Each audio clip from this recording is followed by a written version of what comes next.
ingat-ingat kalau akan menyelesaikan masalah atau konflik, yang pertama ada biarkan saja, yang kedua ada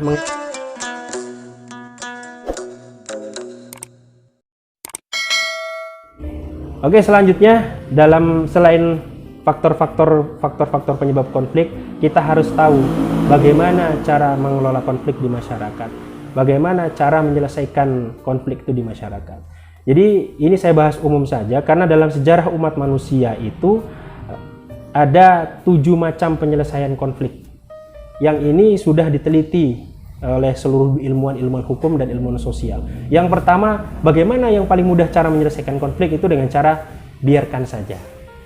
Anda bisa baca di literatur atau buku-buku. Yang pertama itu paling mudah menyelesaikan konflik itu biarkan saja. Misalnya kita dipukul orang, ya biarkan saja lah, itu lebih mudah. Dikata-katain orang, biarkan saja. Yang kedua adalah mengelak. Mungkin ini banyak yang tidak sepakat, tapi ilmuwan hukum itu sepakat bahwa mengelak itu adalah salah satu cara untuk menyelesaikan konflik. Hal ini dibuktikan misalnya dalam konsep perbankan ya. Bank itu ketika akan menerima pembiayaan dari suatu nasabahnya, rata-rata mereka melihat BI checkingnya bermasalah atau tidak. Nah, menurut ahli hukum dan ahli konflik, ini salah satu cara bahwa mengelak itu adalah penyelesaian konflik, tapi cuma dilakukan sebelum terjadinya konflik, dan dikategorikan mengelak itu adalah cara penyelesaian konflik. Yang ketiga adalah paksaan dengan kekerasan atau coercion ya kalau dalam bahasa Inggrisnya ya. Jadi pada zaman dahulu ya, ketika itu kan banyak peperangan. Itu dalam artian mereka mengatakan bahwa dalam penelitian tersebut, peperangan tersebut adalah cara menyelesaikan konflik. Walaupun kalau di masa sekarang ini ya sudah tidak relevan lagi. Atau yang terbaru lah di Afghanistan itu kan ada namanya kudeta lah kan kayak gitu. Itu menurut Taliban itu penyelesaian konflik dari mereka yang paling baik adalah dengan mengkudeta pimpinan mereka atau presiden mereka. Itu yang ketiga. Yang keempat adalah dengan negosiasi. Negosiasi ini dalam artian begini, ketika konflik itu sudah muncul di permukaan, artinya sudah diketahui dan atau sengketa tersebut, negosiasi dari para pihak ini bagaimana cara menyelesaikan konflik ini. Jadi masih belum ada penengahnya.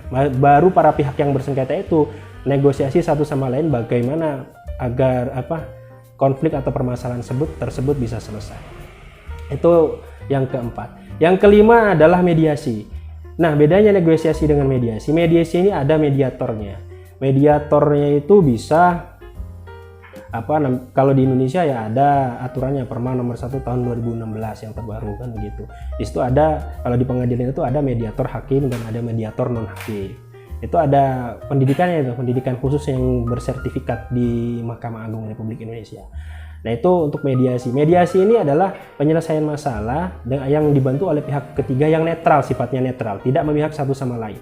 Dan seorang mediator itu dia tidak boleh seperti arbiter atau hakim, artinya memberikan putusan.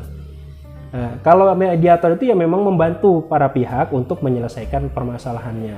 Itulah kenapa mediasi menjadi salah satu penyelesaian konflik yang ada dalam sejarah umat manusia. Ya, kalau di Islam ada musyawarah, kalau ada hakam kan begitu.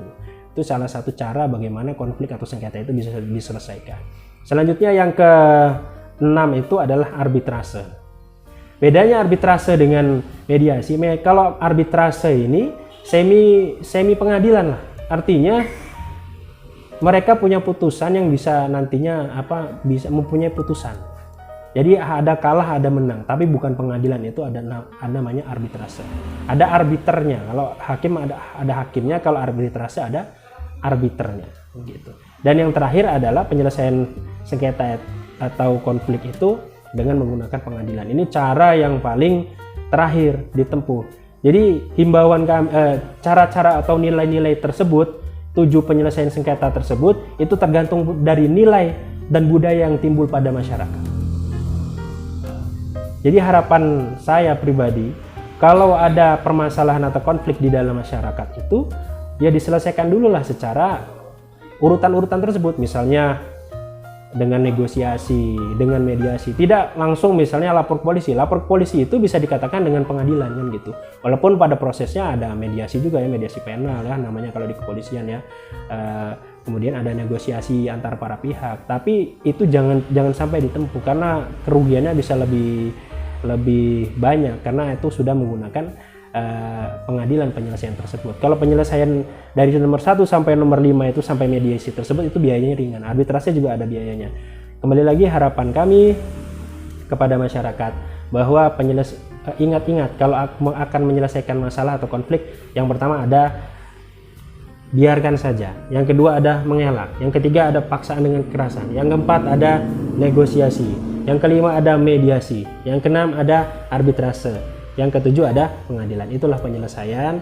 Poin penting dari pertemuan atau kajian kita pada hari ini saya kira sekian. Saya akhiri, wassalamualaikum warahmatullahi wabarakatuh.